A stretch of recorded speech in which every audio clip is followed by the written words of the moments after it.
What's happening, YouTube? It's your boy Shabman. We're back with another video. Gonna be showing y'all on how to get the actuator blend out up under the dashboard. For which y'all see, you just take the glove compartment and just press it down, and that's separate from this right here.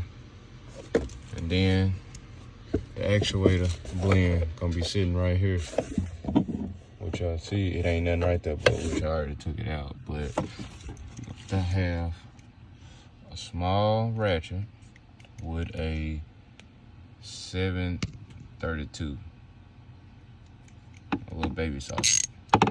If it can help blend. Well, anyway, it's a 732, or you can use a 6.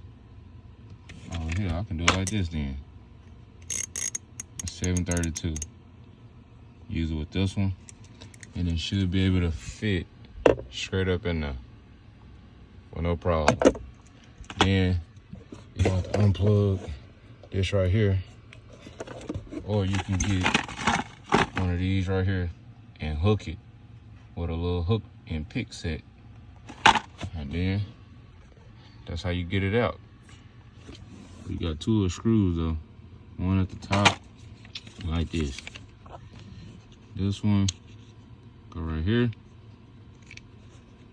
and this one go at the bottom. And then you just stick it back in there, and then that's how you change. That's your actuator blend. In a 2006 to 2008 Impala SS.